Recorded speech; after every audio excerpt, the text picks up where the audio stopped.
for maybe more rural Christians or people who have communities that are more homogenous could be a good option, because maintaining one way of life is good. But for those of us who live in an urban environment, what would the point of that be? I think there's an impulse now that a lot of Christians want to hide away and preserve their way of life.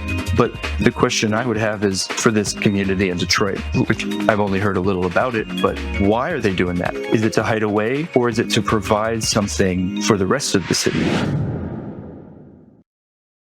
Okay. We got Stuart on the podcast. Stuart, welcome. I'm going to have a conversation about lots of conversations floating in the air, including Christian Futurism. We've been talking about Dreher's The Benedict option, and another popular name on the podcast, which we just found out we were pronouncing wrong. It's not Vaclav Benda, it's Vaclav Benda. So he's going to come up some parallel polis ideas, and hopefully eventually we get Michael Matheson Miller on the pod. I've been coordinating with him now for literally a year. And it still hasn't happened yet, but it's going to happen. He's a big fan of Vaclav Benda, so I think that's going to be a reoccurring name.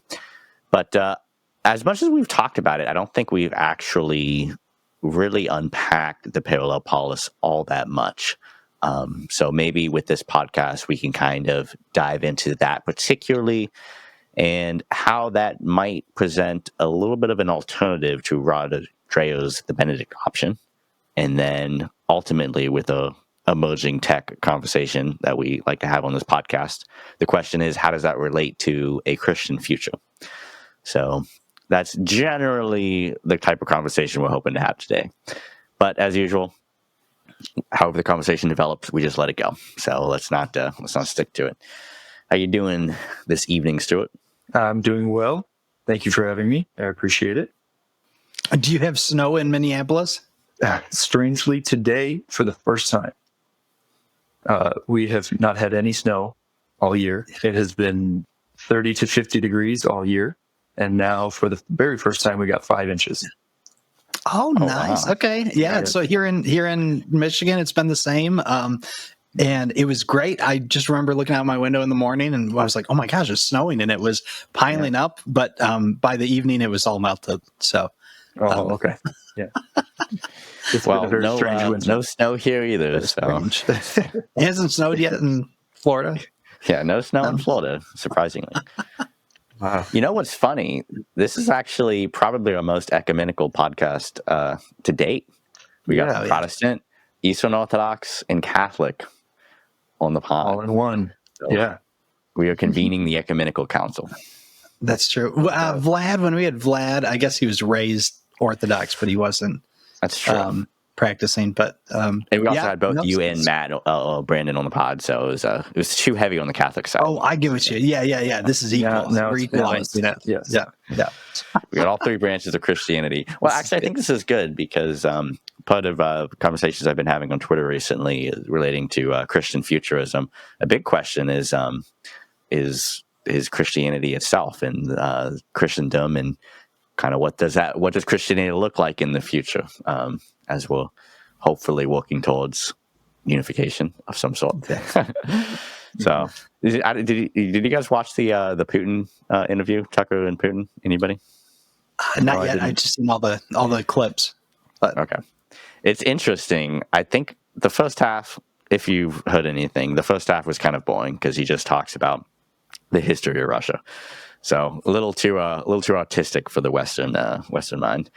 But the second half of the podcast was interesting because they dive into both Christianity, Christendom, like what does that mean? Because Putin is obviously framing himself as a leader of a Christian nation. And then also AI. Mm-hmm. And the way those conversations intersect for people that are interested in this kind of conversation with Christian Futurism is really interesting. Because it basically goes from, okay, Christianity, Christendom, blah, blah, blah, and then AI. And it's just like, how did you make that transition? But it actually it connects, and it's weird. So I don't know. You guys haven't listened to the pod, so I'm not going to dive too much into that. But I think everybody should check it out. Yeah. Okay. All right. So this interesting character, Vaclav Benda, which I feel like sounds much better than Vaclav. It makes does, more sense. yes. It's pronounced that way. Yeah.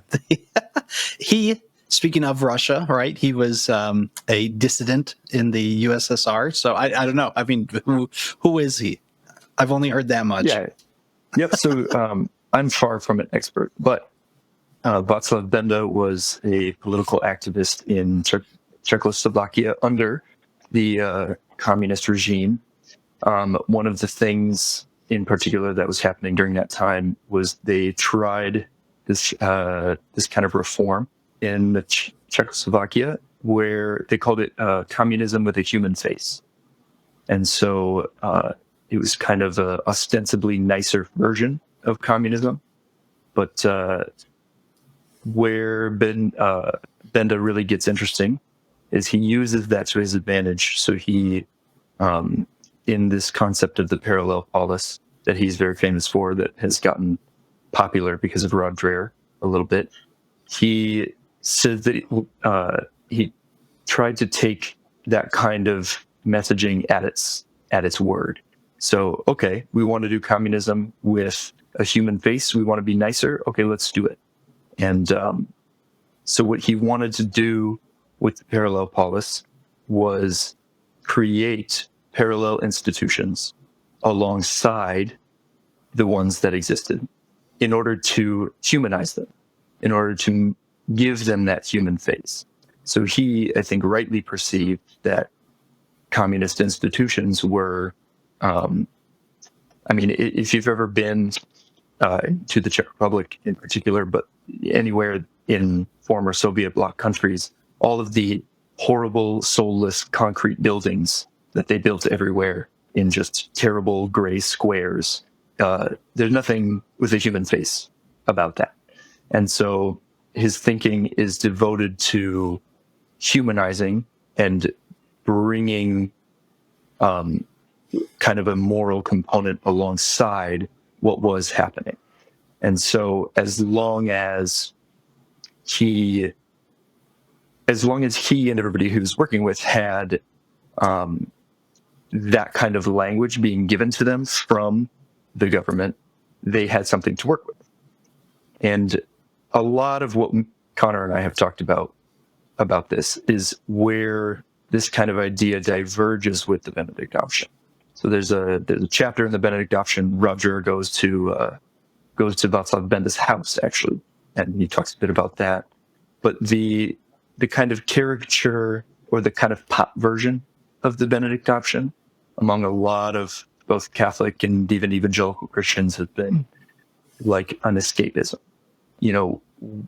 They want to parallel something, but that something tends to be, homesteading on my farm, or my own Christian school, or, off to the side where I can just do my own thing. We can have our values and, not be interfered with. We don't want to be, part of, I guess, all that's going on here. We just want to be exempt from it. And I think Rod Dreher didn't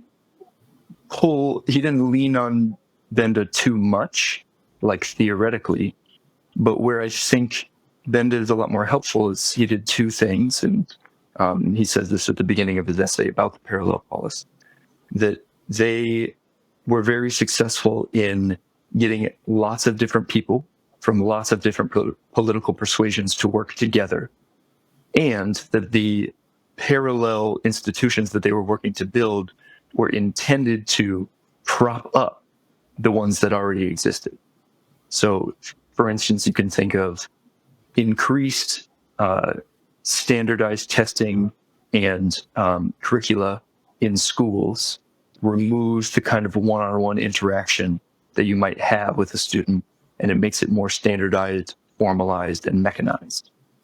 What Benda would say, I think, is you see that as an institution, and you hear, oh, well, the schools are saying they want to do right by all the students.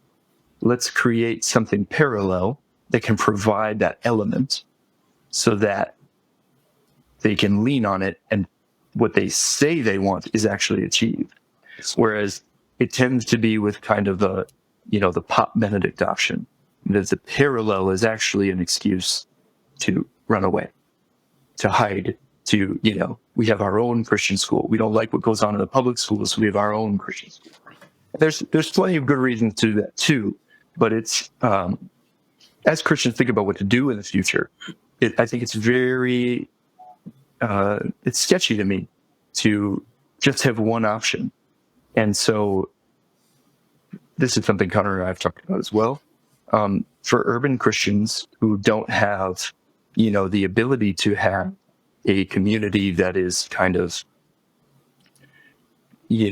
monolithic, and who have to live in an urban context like I do here, there aren't that many options where you can sequester yourself away or create your own little thing. You have to work alongside lots of different people who you don't necessarily agree with, or you have different political persuasions with.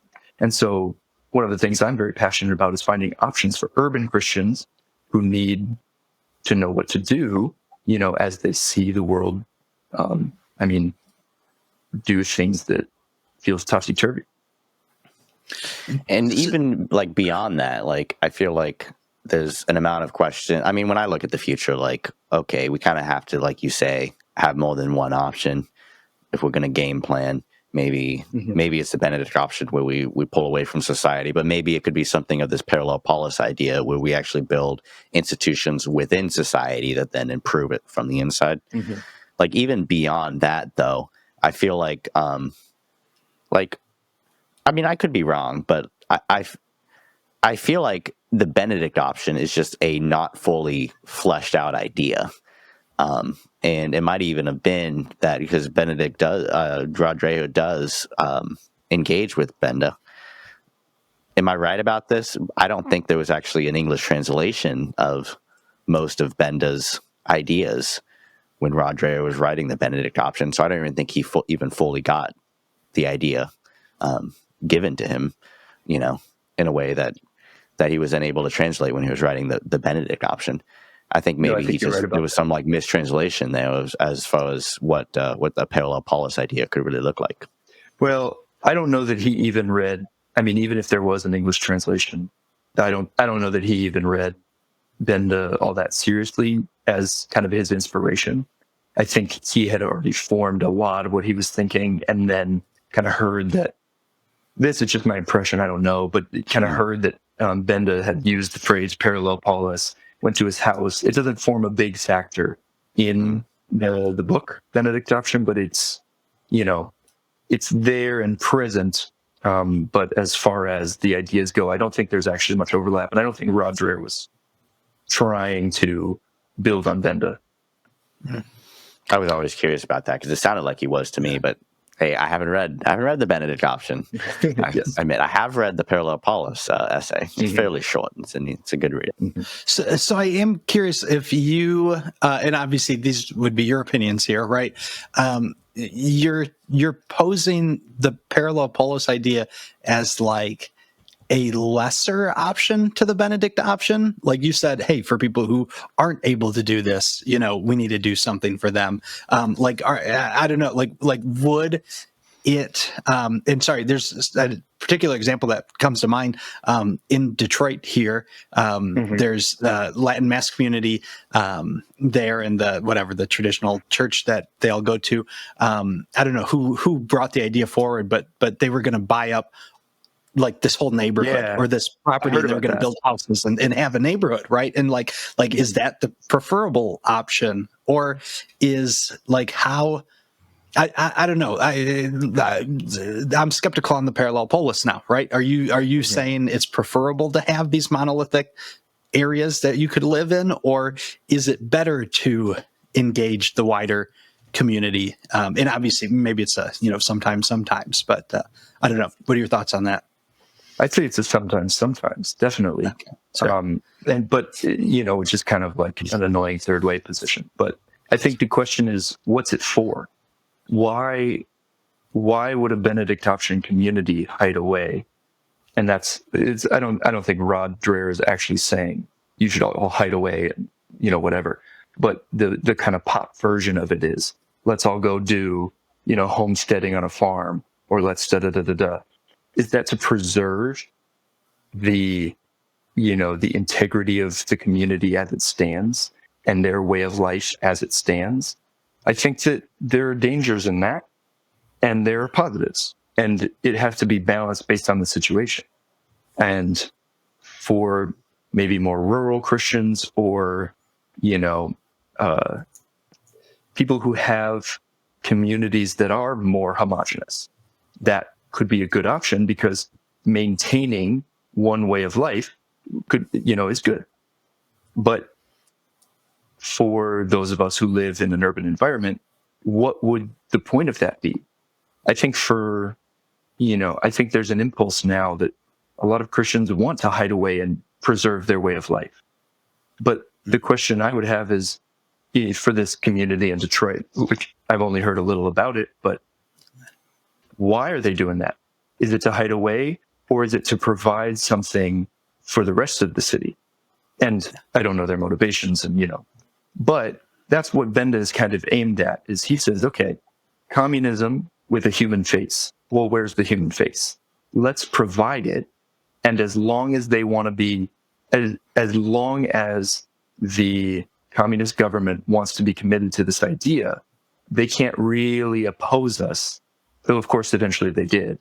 And it became illegal to share, the Charter 77 is the document that Benda and a lot of people wrote to kind of foster it. And that became illegal. But the point is that you work with, and you create a parallel institution for the purpose of serving the institution that already exists, not as something that's a rival. I think that the way that Dreher frames it is that he wants a parallel institution so that when the existing ones collapse, there are new ones to put in their place. I think that's probably a possibility too. I would probably ask, how close are these institutions that we're leaving to actually collapsing on their own? And what does collapse look like? Is it really going to be, anarchy on the streets, such that a parallel institution that's been developed on the side is going to be able to step in and take over that? I don't know how often that's actually going to be the case. And I don't know how long that might take. St. Benedict, who he's referencing, started a monastery, and, he preserved quite a bit, but it wasn't something that he wasn't creating an institution to take back over a failed institution. He didn't come back and restart Rome. I think politically speaking, the parallel polis idea that Benda has a lot more pragmatic, value. But I think that it depends on where you're at. It depends on who's around you and what kinds of communities can be fostered. It's very difficult even here to gather like-minded Christians in one church. I mean, Connor mentioned this. All three of us are from different major streams of Christianity. We have some level of like-mindedness, but, none of us are going to switch to the other. And so how do you foster that community? You don't have necessarily, especially in an urban setting, one church building that you can do that around. Now, if you can create that, like in Detroit, and they center it around one building, or in a rural area, that maybe makes sense to say, okay, we're just all going to go to one church, we're going to live one way, and that's going to be our way. That's going to be how we're going to preserve and foster our community. But if you have a much more scattered community, it's very difficult to do that. Yeah, the third wayism is always kind of annoying, like you say. but actually, when I've engaged with the thought, I've kind of agreed that there's probably a case to be made that there's a time to do option A and there's a time to do option B. Option A being pull away from society, hide, preserve to some extent. Obviously, that's an exaggeration, but and then on the other side, we can reform these institutions. We can work to do good on the inside and change them. You just look at like Christian history. There's times that the church has been under persecution, has had to preserve, hide away in caves, hide away in the desert, whatever, to preserve Christianity and preserve, faith. And then there's been times when you could probably, if you had a better historical mind than I do, point to times when the church reformed. I mean, I even think like the Roman Empire. Ultimately, the church did not replace the Roman Empire. The Roman Empire was reformed and became Christian. So the Christian institutions were the ones that then defined Rome, carrying forward. So, I think there is a case to be made for both, but particularly at the moment that we are in now, this is like a really important conversation, and it's like, well, which one is the one that we ought to be investing our time and our money in? And it's important like now, so we almost can't afford to be, well, one or the other. We almost have to make a decision. So I don't know. We're not going to make a decision on this podcast, but if we start to analyze the present moment in the present time, and we compare it to what Vaclav Benda was doing, and we compare it to other times when Christianity had to hide away in the caves, like what is actually the game plan that we should be pursuing? I mean, maybe that's something that could kind of help us guide the conversation too. Yeah. Go ahead, Matt. Sorry. I just wanted to say, I think it is, I think about this all the time, being Catholic, and I don't know if you think about this all the time being Orthodox, Stuart, but like, we don't have there's no best vocation, right? Like, individuals, it is good when they get married and have kids. It is good when they become priests and serve the communities, but it's also good when they become monks and nuns and you hide away and pray, and pray and work and all that.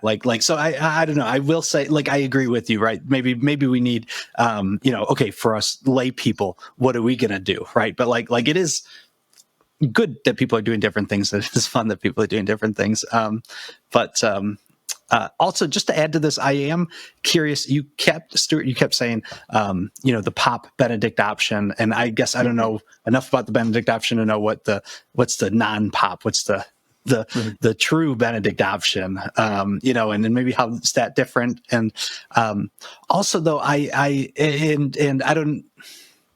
My understanding, reading about it, I don't think I ever read the Benedict option, but I remember reading about it in college a lot, and my impression was that it's not like we're going to hide away until we can come back out, but it's we're going to leave this and we're going to build a new thing somewhere else. And that, I don't know, they pointed to Europe and said, hey, a lot of these major cities started out as a monastery that people built around and then built around until it was a big city. And I don't know enough history to know how true that is, but anyway, to kind of add to that, I guess would be, to give whatever Steelman the Benedict option a little more than it's escapism or fix where we're at, Right. The Benedict option itself is not escapism. And that's why I say the Pop version, because there's a kind of instinct that's very popular that is escapist.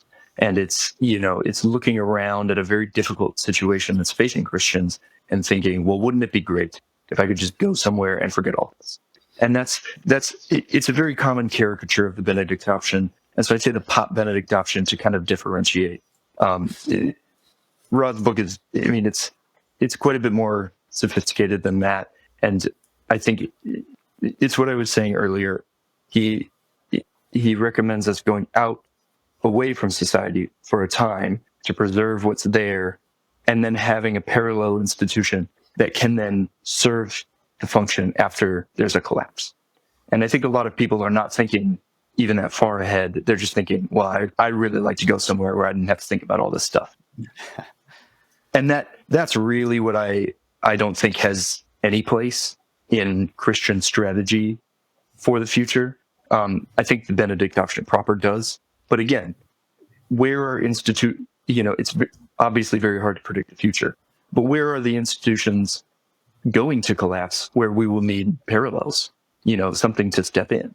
There are probably parts of the country where that's, a lot more realistic, and parts of the country where it's not. I don't think that, for instance, despite the riots here, the government didn't collapse. And so a parallel institution that might have been formed over the last 20, 30, 40 years, wouldn't have been able to take its place. And so being able to gauge, well, is there going to be institutional collapse where having something built in the meantime is going to be helpful, or is being inside the institution providing what they ostensibly want to provide a better option? And so I think having a strategic war chest, full of different capacities is very helpful for Christians. But to your question, Connor, and in order to stop my third wayism, I don't think any one strategy is going to work for anybody. I think that's a very easy temptation to imagine. Oh yeah, the Benedict option will save us all. Oh yeah, the Parallel Polis will save us all. But in Florida, are your institutions going to collapse anytime soon? They already collapsed like 100 years ago. Sure. Between Minnesota and Florida, to think that we would have the exact same, strategy out of the exact same book, I think is just, silly. And so having a real understanding of how, if we want to make a political strategy, you need to have a real understanding of how the politics of your area work. There are certain things that are going to work here in the Midwest. There are certain things that won't work here in the Midwest that will work in the South, for instance. That's something that, I encountered when I was down in Birmingham with you, meeting a lot of Southern people. The way that they talk, the way that they interact, it's not how we do things up here, and it doesn't translate. And so their political ideas probably work in the South, but won't work here. And so knowing the context, knowing what's going on around you in your local setting is the key to determining which strategy should be used. But if there's only one strategy out there, there's only one template, then it can become very discouraging. So I'm a real big fan of the Parallel Polis in particular, because I think in my setting, it's a good option. When I say the institutions that collapse in Florida, that's not necessarily what I mean. If you ever visit Florida, it's all flat. That's kind of the way it is. Okay. There's no institutions. We just somehow exist. It doesn't make any sense. So all the stories about Florida are true. But I think, I like I said at the beginning, I actually kind of agree with you. I think there was a case to be made that there's a time to do A and there's a time to do B. And it's very difficult for people. I kind of appreciate your perspective on, well, each location is going to be a little bit different. But if we're just comparing, I guess, the pop sensibilities of both, the pop Benedict option and the pop Vaclav Benda option, I think really forget about what Rod Dreher actually meant to say. I do think that there is a pernicious aspect of Christianity, or a segment of Christianity that really just is into the escapism aspects of the Benedict option, and they really just want to pull away from society and they're not thinking about the future. They're thinking about the present, and I think that's the problem. And so what I really like about Vaclav Benda is it's very future focused. It presents a world where the institutions will be reformed through parallel institutions, that the more that these institutions rely on these parallel institutions that we're building, the more they become to image that, right? So I mean that's my understanding of what the Parallel Polis was saying, and maybe you can critique that. But with that view of it, I mean, you just look at the spread of history. There is going to come a time where it would just, in the face of adversity, it would not make sense to pull away. Like eventually Christianity, if we look far into the future, it's going to prevail. And so there is going to come a time when there's no more hiding in the caves. Like when we face an adversary, and we're going to face more adversaries in the future, but at some point we have to stand, and we have to stand our ground, and we have to push forward. We can't always be on the defensive. We have to actually look offensively. Right. And I think there is also an aspect where that time is now. Maybe not each locale is going to be a little different, but we do live in a world that is totally different from Christians of 300 AD. This is a world that in many ways was built by Christianity. You even look at these European towns, like you said, Matt, and they were once monasteries. They were Christian cities and Christian towns. And that world is not the reality of the Christians that were hiding in caves. They were hiding in caves at a time when everything was pagan and was built by paganism. And so in this moment, I think someone would have to make a very strong case for a reason why we should just pull away from society and opt out. I'm curious, could we say, this is my why not both, right? Like, not why pick one or the other. This is my fourth way is both, right? At the same time, right? But what if, so I don't know how Stuart, how big you are into crypto, but we've covered crypto Web3 topics before. And one of the themes with a lot of people, especially who like Bitcoin, they're like, hey, the dollar's going to collapse. Right. And so I guess I'm thinking, like, is it like, I'm trying to think how to phrase this. I guess in one sense, maybe to start, does it, a Christian school that I'm building in my Christian town that's away from everybody else and everything's Christian there, that is escapism, but a Christian school in the middle of a city is not escapism because I'm still in the city and I'm, building something else that's going to support me. I don't know if you would agree with that sentiment, is a Christian school in the city, a parallel polis, where the Christian school in my Christian city and my whatever else in the middle of nowhere is my escapism. And with that, I guess, to what extent can I say, okay, I live in a city, I bank with the Catholic credit union and I go to the grocery store who I know is owned by Catholics. And I maybe make every bit of what I do as Catholic as I can. Right. And I don't know, to what extent am I then, insulating myself or,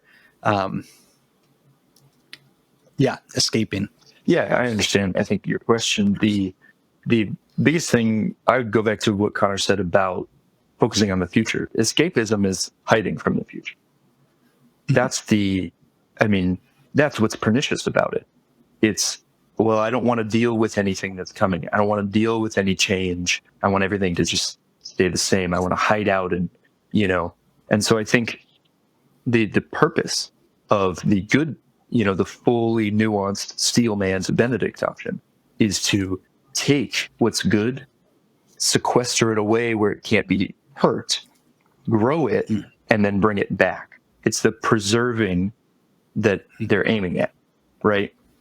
I think that is a way of launching into the future.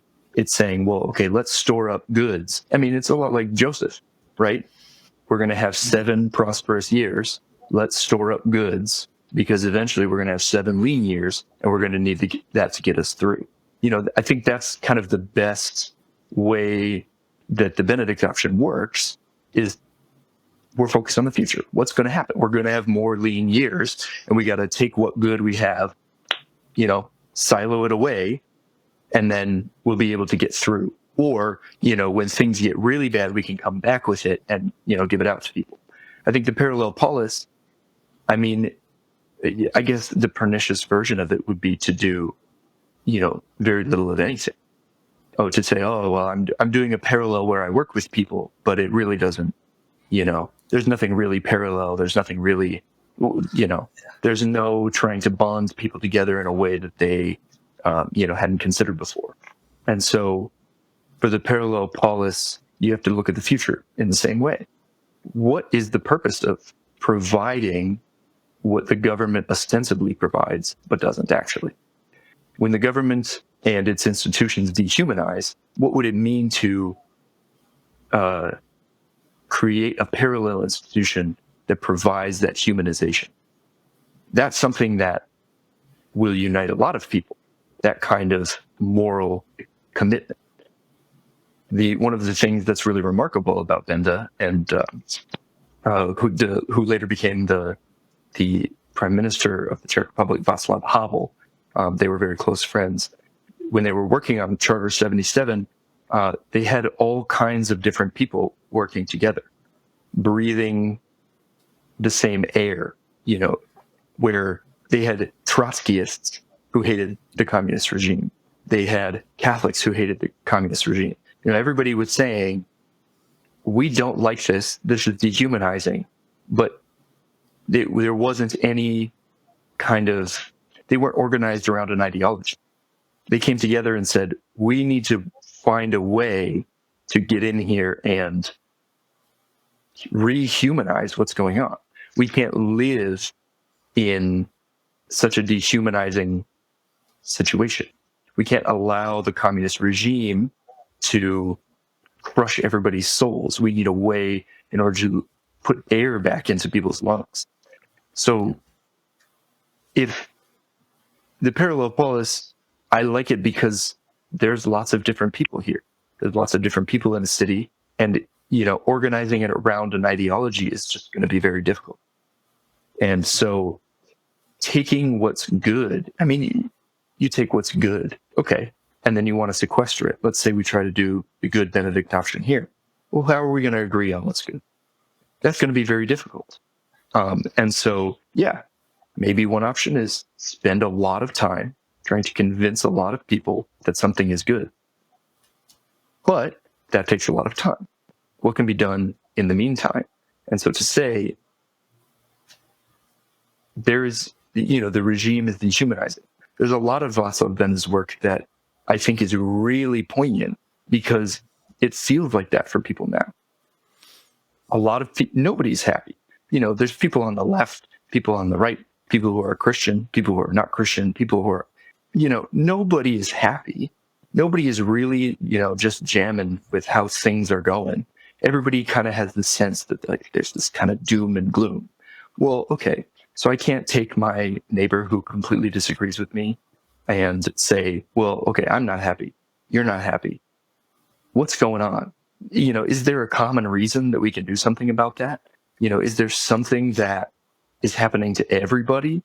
Well, how do we add that human element back in? And so determining how to develop a parallel institution that is required to be human is, I think, very important. I don't know if that fully answers your question. Yeah, that makes sense. And I'm sorry. I think a lot of my, I've thought a lot about what I've thought about the Parallel Polis, which again, I'm sorry, I haven't read any Benda, but we at this conference Connor and I were at, we went to there's this talk and this guy mentioned Parallel Polis and I think he posed it in a certain way that was like I guess what I was trying to say is like, hey, how do you preserve Christianity, in a setting that's hostile to it? And then, but it was less what you were saying, and it was more not escapism, but preservation within a setting, as opposed to preservation somewhere else, and we're coming back. Think more about the pernicious side of the Parallel Polis. I mean, that was kind of an interesting thought too, because I hadn't really framed it. Okay, if this is the bad version of the Pop Benedict option? What's the bad version of the Pop Parallel Polis? And it's funny because I think a lot of people want to do that. I see a lot of people that aren't really fighting to either preserve Christianity or, build, I guess, parallel institutions that can reform secular institutions. They're really just looking at Google or looking at Facebook, and they're just another cog in the wheel that's not actually doing anything, that's progressing Christianity, but they would like to tell themselves that they are just by being being there. And also you hear a lot of conservatives, while I'm sending my kids to public school, they're evangelists there in their public school institution. It's like, is your kid really an evangelist, or are they, they getting indoctrinated? That's maybe one example, but so there's definitely bad to both sides. And in some ways, I think they're kind of saying the good version of the Benedict option and the good version of the Parallel Polis are not totally different. And that's why it's kind of hard, I think, for you, Matt, to kind of post the difference there, because there's similarities to both for sure. Yeah, if I could highlight one difference that I think you brought out really well, Matt, when you're asking the question, how do we preserve Christianity? It's framing that question in a way that I think lends itself to the answer of the Benedict option. And so I think it's no wonder that there is a kind of pop Benedict option, because a lot of people are asking that question. Wait, we had it. It's going away. How do we preserve it? And that's not a bad question to ask. But I think that there are other frames for environments that have already become pretty well post-Christian, where the preservation isn't as much a possibility. Then you have to ask a different set of questions. What does it mean for the church to come back and lead this community into the future, lead this city into the future? We're not talking about preservation, though obviously Christians have 2,000 years of a rich history that they need to preserve. But the main question isn't preservation. It's how do we lead these people into the future and get them onto the right path? How do we stand beside them and point the way rather than preserve what maybe has already gone? And so I think the Parallel Polis helps when you're a Christian in a setting that doesn't necessarily have as much to preserve. And so those questions of preservation kind of seem empty. We need to, gather. I mean, this is what Benedict did. Gather all the books and put them here and preserve, Greek and Roman writing and all that, Rome is collapsing, so we're going to preserve all the best parts of it. Well, there are great parts everywhere, but, gathering them all together may just not be feasible, may not be something that, is preserving a super post-Christian society is maybe just not the best way. It's something that, is more trouble than it's worth. And so renewing it is a different question. And I think it's worthwhile to kind of figure out, okay, what is the option what's the main question we need to do? That's one of those questions that helps determine a good strategic option. In some sense too, because you're still giving people, well, there's option A and there's option B, and they both might be good for you depending on, your certain situation. But particularly when you're looking at a future forward perspective, the question, so if you make it very personal, the question a lot of times is, well, is this a moment that I just need to do something that might just make me a martyr, or should I pull back and live to fight another day? And I think so often each one of us are individually faced with those choices, in the workplace and society and just all sorts of situations. And it's never going to be easy to make the decision to stand out there on your own, to take that step of faith. That's never going to be an easy solution. I'm not saying that the Benedict option, the pop Benedict option, is necessarily quote unquote easy either, but there is a sense where it's much easier to want to pull back and to defend than to go on the offensive, because that's a risk. Whereas if it's less of a risk to take the preservation approach. And still, though, with the preservation approach, with the true Benedict option, there's going to have to be that moment when you open up the can that you've been preserving, and that is going to be a risk. If not now, maybe strategically it's not the best time now. I mean, obviously you have to think about it strategically. There is a time to do that, and there's a time to wait. But I'm telling you, when the time does come that can needs to be opened up, that's not going to be an easy choice either. And so I think Christians have to think very carefully about what strategy they're going to take, and whether or not they're willing to be a martyr for at an important time, because ultimately, that's what's going to push the church forward. So I'm more inclined to promote the Parallel Polis, Vaclav Benda's ideal for that reason. I think Vaclav Benda was willing to do that. He really did put himself on the line in communist Czechoslovakia, and he got persecuted for it. So it's not an easy choice, but I think it's the one that Christianity ultimately requires, or if not now, it will require. Yes, everybody, I think, at some time.